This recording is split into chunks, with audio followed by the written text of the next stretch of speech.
Good afternoon, ladies and gentlemen. Good afternoon to the viewers online. Welcome to the ISS. We are so happy to have you with us. This afternoon we are talking about the DRC with Stephen Waters, our expert on the Great Lakes in the DRC. The focus for this afternoon is more to do with where do we go from here, right? After the elections, the contested elections, what does the future hold for the DRC population? And this is what Stephen is going to be walking us through. Over to you, Stephen. Thank you very much, Ringi, and thanks to everyone who's come today. It's a small crowd, which is good. It means we can have a good discussion, hopefully, afterwards as well. As Ringi mentioned, this is really an attempt to try and look at how this new political reality that followed the elections in the DRC is going to work, what it means for the country, what it means for governance and for development in the DRC. And as Ringi said, I think the emphasis here, or the lens here, is really: are we moving forward? Is this a new chapter, hopefully, for social development and economic development in the Congo? I don't want to go too much into the actual aftermath of the election. We can discuss that in the question and answers if you're interested. I do think, though, that obviously the election outcome is important because it determines where we go from here. So at the moment, what we have, and there may be different opinions in the room, but what we have is President Félix Tshisekedi, who is president essentially as a result of a political agreement made with the ruling party, with Joseph Kabila. The winner, we believe, of these elections was actually Martin Fayulu. There's evidence that was collected by the Catholic Church and by others that indicates that he won this election with 61% of the vote. But Martin Fayulu isn't the president, and he's not going to be the president anytime soon. The question about the election outcome is, why does it matter? It matters for a number of different reasons. First of all, it's a legitimacy issue. Does Tshisekedi have a mandate that is considered legitimate and credible by the Congolese people, and what does that mean for him in how he is able to govern the country? I think that for the moment, my sense, having been in Kinshasa last week, is that a lot of people are making peace with the reality and are saying, look, it's not Kabila, it's better than if he had insisted on his candidate winning. Let's give Tshisekedi a chance. We are aware that he wasn't the real winner, and obviously summarizing, but we're happy to just give him an opportunity to show us what it is that he's going to do with the country.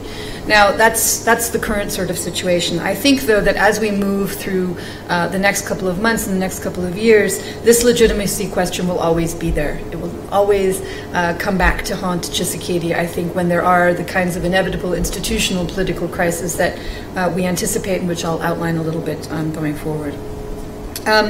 I think, as I mentioned, what people in the DRC think about the election is obviously essential. We had feared that if Ramazani Shadary, the ruling party candidate, had been pushed through as the winner, that we would see violence in Kinshasa, as we had seen in the lead up to the election and over the last few years. Fortunately, that didn't happen. People accepted the announcement of Tshisekedi's election without any kind of further large-scale violence in Kinshasa, although there was violence in other parts of the country. Is that what we can expect to see in the next 5 years, or will there be different big trigger points potentially where Congolese now suddenly feel that whereas they had thought that Kabila had left the political stage, in actual fact that political elite is still very much present? That's the kind of question that we'll be looking at closely. I think in addition to this, one of the things that I think is very much a casualty of this election is the kind of really sophisticated, sustained political activism that we saw in the DRC across civil society, across the country, across political groups ahead of the elections in a successful attempt to prevent Kabila from standing for a third term. There was a lot of consensus, a lot of engagement at great risk to activists and just average civilians who were willing to go into the streets. What happens to that political engagement and that political conscience when people had essentially their vote stolen from them? I think that's a question we also will be watching closely. The third issue is whether or not the political crisis is really over. the period between the 2011 elections and the 2018 elections, and in particular the period between 2015 and 2018, was one of sustained and acute political crisis, where very little else was really on the agenda in the Congo, a country which has huge humanitarian needs, huge development needs on many different fronts, and huge social needs. And this kind of paralysis at the level of the government really cost Congo a lot of time that it doesn't have. So now, is this political crisis over because these elections were held or not? Will the country move on? Will attention now be turned to governing? Those are the kinds of things, again, that we ask ourselves.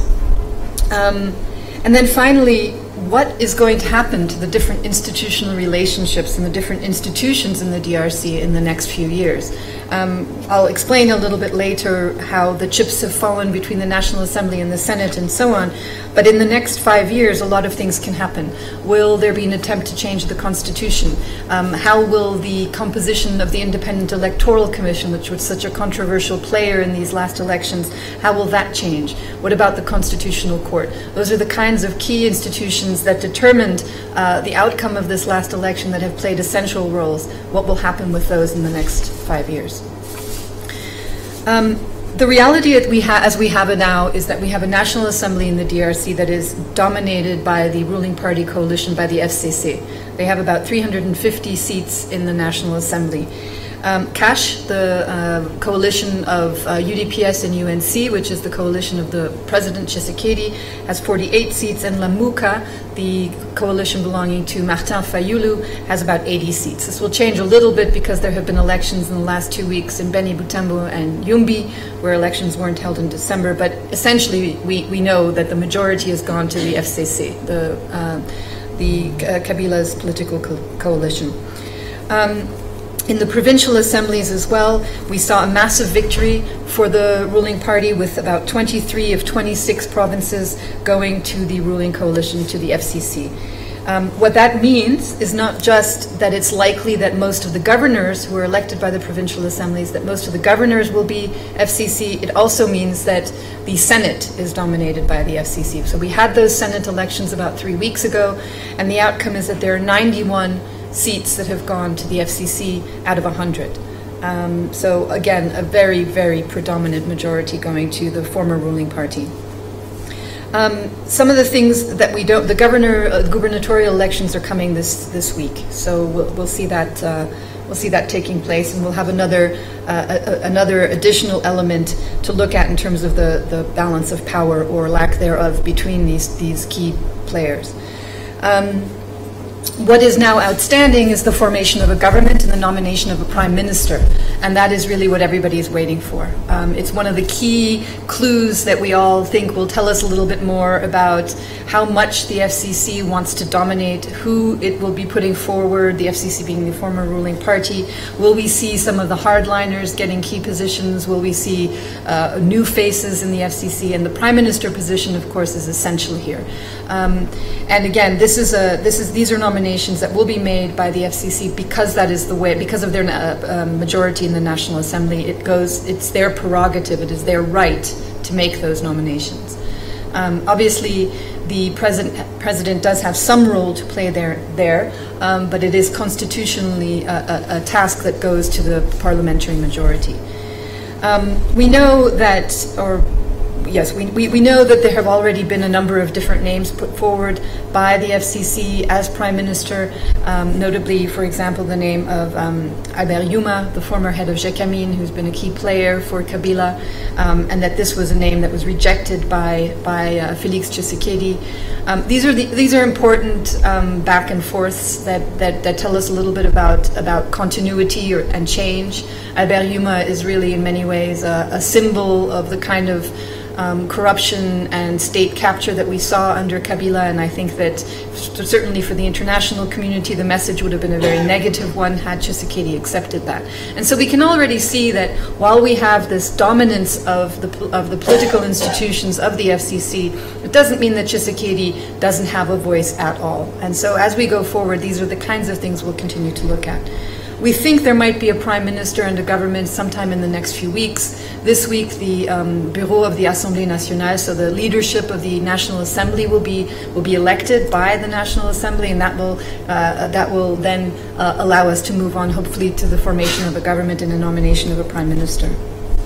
Now, this matters, the government and the prime minister, because they will have, again, overwhelming powers vis-a-vis Tshisekedi. Tshisekedi, for example, can't simply choose to change the head of the army. This is something that he would need to have the approval of the government for, and so on and so forth. I won't take you through all the different constitutional restrictions that are on the presidency, but they are numerous, and it certainly means that Tshisekedi is not able to constitute the kind of government or a government of his own. Now, all of this is happening in a political space that is new and that is changing. We have already an alliance between the FCC and Cash, so between Kabila's camp and Tshisekedi's camp. This alliance was solidified, was formalized a few weeks ago. It doesn't have much meat to it. It's just an agreement to vote together, to act together, to work together. And we'll see how it all pans out, but we have one initial insight already with the senatorial elections that took place a few weeks ago. The senators are elected by the deputies from the provincial assemblies, and we saw that in spite of the fact that the UDPS does have deputies in these assemblies, they were essentially bought off by the ruling party, and so now we have the UDPS with very, very few senatorial seats. And so I've already mentioned the imbalance there, but I think it tells us a lot about the real nature of that political alliance and what this working together might look like when you have one party essentially paying off the deputies of another party to vote essentially for them. To me, it indicates not a lot of dialogue, not a lot of trust, and really a desire by the Kabila camp to continue to control absolutely as much as it possibly can. And this is, happening in the very, very early days at a crucial time for the country, where I think because of the legitimacy question and because of the contested nature of the elections, if you wanted to show good faith and really demonstrate that your alliance is there for more than just window dressing, you might not have had this kind of a dynamic. But it took place very publicly, and it's some insight into what happened there. Just to finish that one, Tshisekedi then suspended the inauguration of the senators pending an investigation into what actually happened there, and then was ultimately sort of coerced into dropping that suspension, and the Senate has now been inaugurated. So that's one crucial political alliance that we'll continue to be looking at, and that will determine very much the nature of politics. The question is, will it be smooth? Won't it be smooth? It's not looking like it's going to be very smooth. Now, we have another alliance, which is the one that is Cash, which is the UNC of Vital Kamerhe and the UDPS of Félix Tshisekedi. These two very strong personalities. Vital Kamerhe has been in virtually every government in one way or another for a very long time. He's a very wily politician, knows Congolese politics very, very well, and is a pretty formidable adversary, I think, within the Cash camp, and a difficult person, I think, for Tshisekedi also to have to work with. Now, you have to remember that everybody's balancing a million different things. So Tshisekedi is trying to balance this relationship he has to have with Kabila, a relationship he has to have with Kabila's ruling party, a relationship with his alliance partner, Vital Kamerhe, who's clearly a very ambitious politician, and who currently occupies the post of Chief of Staff, which is traditionally in the DRC a very influential position, and certainly Vital Kamerhe, who newspapers are already saying he's the vice president, he's acting like a vice president. He certainly doesn't intend to be a self-effacing cabinet chief of staff, I would say. So that's another very important relationship. Within the UDPS, you also have a lot of militants, as people call them, who, grew up under Etienne Tshisekedi, so a man who spent many, many years, fighting for political freedoms in the DRC, and now you have this UDPS coming to power, under his son 2 years later. And not everyone agrees that he is the right leader or that they want to obey his leadership. And there are difficulties within that party too. There's a lot to balance within that party. The political side of it, so the politicians within the UDPS, and then the more technocratic side. Of course, now the UDPS is governing, so it needs a different kind of set of skills for the people who are around Tshisekedi, and that's a lot to balance, this tension between those who want to be rewarded for their activism as politicians and those who potentially will be getting the big positions that actually mean that they're getting on with the business of governing. So that's another political alliance we will be looking at closely. Now the FCC itself, the ruling coalition, something that was thrown together for the purposes of these elections.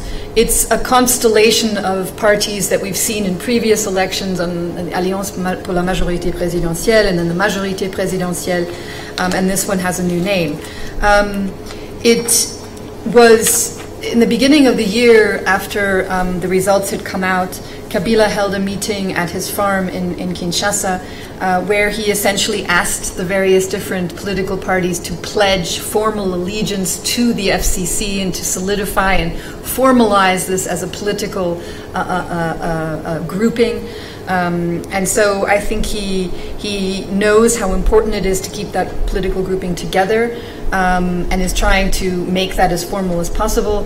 But I think that it will be extremely difficult for him to do that. And so I think that the FCC is the one where we anticipate that we may see splits coming here and there, different opportunistic politicians potentially rallying to other political groups, possibly to Cash, possibly just to the UNC or the UDPS. It's really a very much a moving situation at the moment. But the FCC was always kept together really by the fact that that Kabila was in power and that he was able to dispense patronage. And dispense patronage, obviously, through positions and access to state resources. Now, the situation I've described certainly means that the FC still has access to a lot of those resources and to patronage through its dominance of the National Assembly and of the Senate and of the provincial assemblies, but it is still different from being president. And so I think it will be harder and harder for Kabila and others around him to keep that really as a unified front.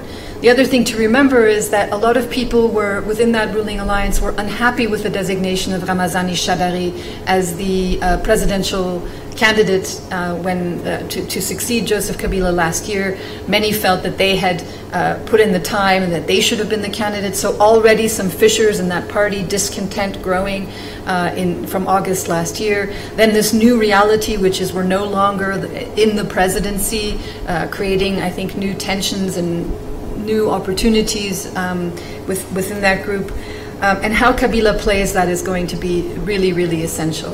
One of the questions there is, what is he telling people about what he intends to do in 5 years? We've heard already that he potentially plans to come back and to become president again, which is something the Constitution does allow him to do. Is he saying that now because it's a strategy to keep the coalition together and to say, look guys, we're just out for 5 years and we're not really out, we're just on the fringes? Or does he really intend to come back?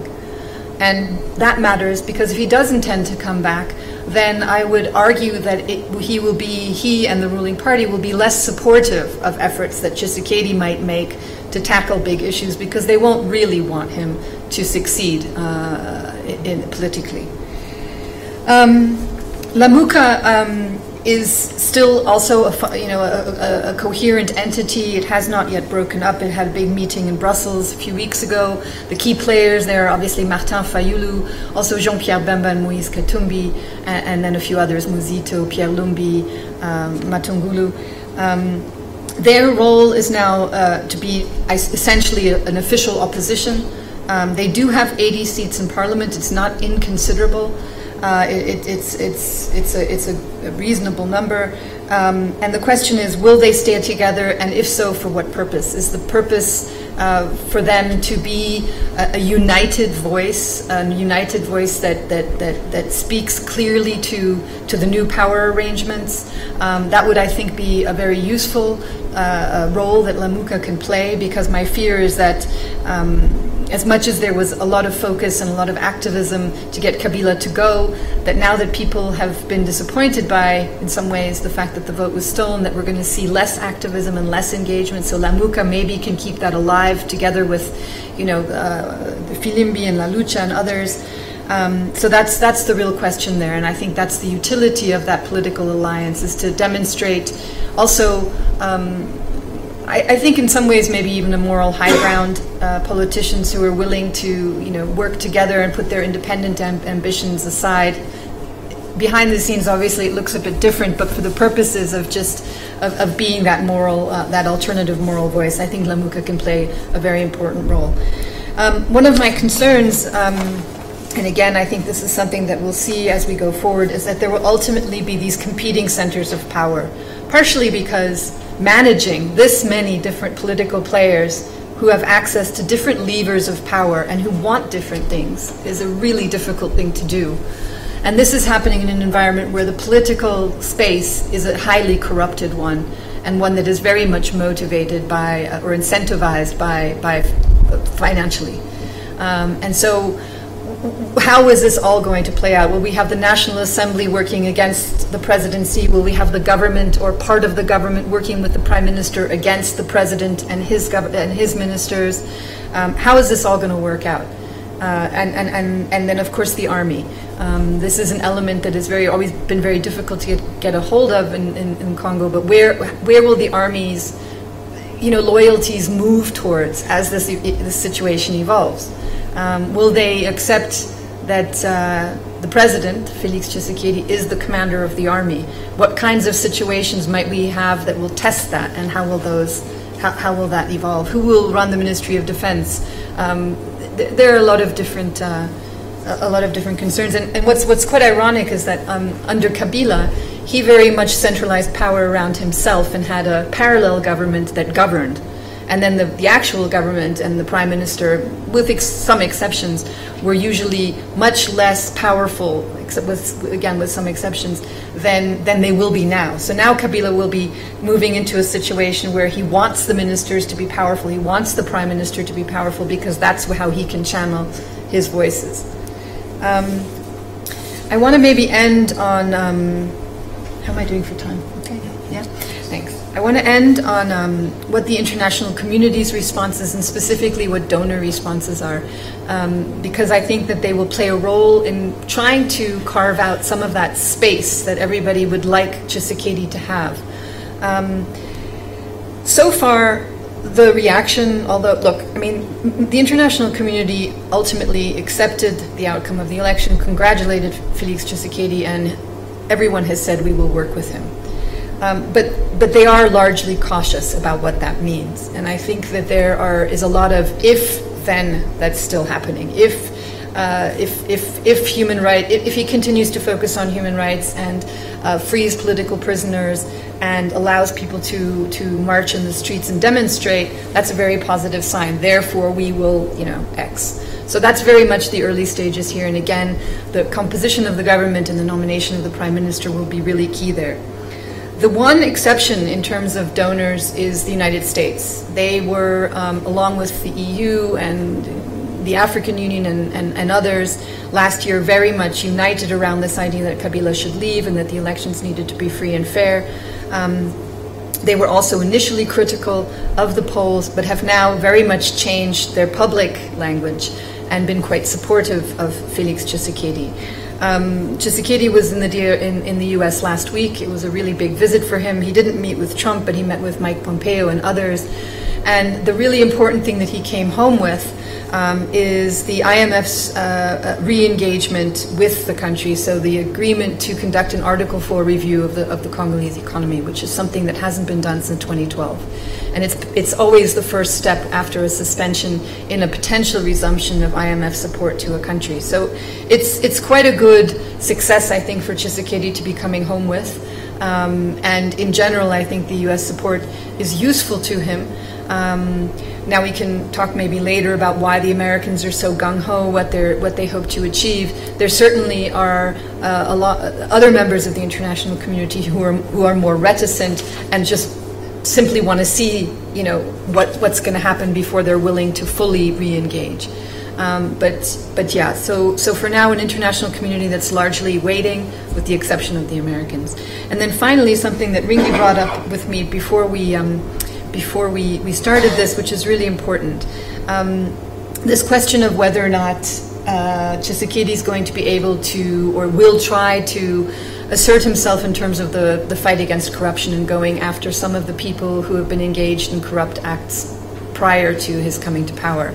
Now, this is really goes to the heart of everything, because what we're asking ourselves here today is Congo going to change? Will there be different governance in the DRC? It's too early to tell, but I think that it will be extremely difficult for Tshisekedi to attack or go after, if you will, anyone around Kabila. Certainly he won't be able to go after the family without significant repercussions. He won't be able to go after Kabila himself. We hear lots of rumors about what exactly the content of the political agreement is, but we believe that certainly an element of it is this guarantee that Kabila will be left alone and that no one's going to go after him or his family or his money and that kind of stuff. But that is, I think, a real trigger point. That's a no-go zone for Tshisekedi in terms of, you know, what has been exchanged between those two particular individuals. That doesn't mean that he can't go after some people, and there's been some suggestion that perhaps the United States will be the one that will help with that process. You know, they've already, since the election, sanctioned Corneille Nangaa and 2 other members of the Electoral Commission for particular acts of fraud. But this is a very, very fine line that Tshisekedi will have to walk.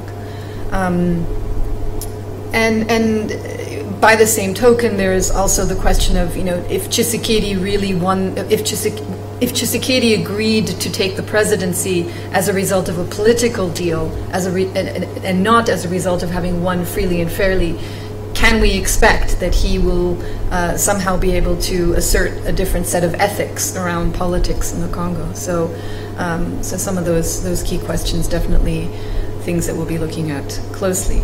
But obviously, what we hope, what the best case scenario is that, you know, somehow this works out to a better kind of government and a better kind of governance in the Congo than we had under Kabila. That somehow, little bit by bit, things can move forward. Because as I said in the very beginning, there's been this paralysis, there's been a failure to focus on the most key issues for the population, which are education, health, jobs, and all the things that lift people out of poverty. And the situation in the Congo is as many of you know, has been, you know, declining for just too long. And so that's really what's at stake here. So I'll end on that, and then hopefully we can have some question and answers. Thank you. Thank you, Stefan. Thank you. Viewers online, this is where we say goodbye. The following session continues under Chatham rules, and we will be able to converse and engage frankly in a closed session. Thank you, viewers.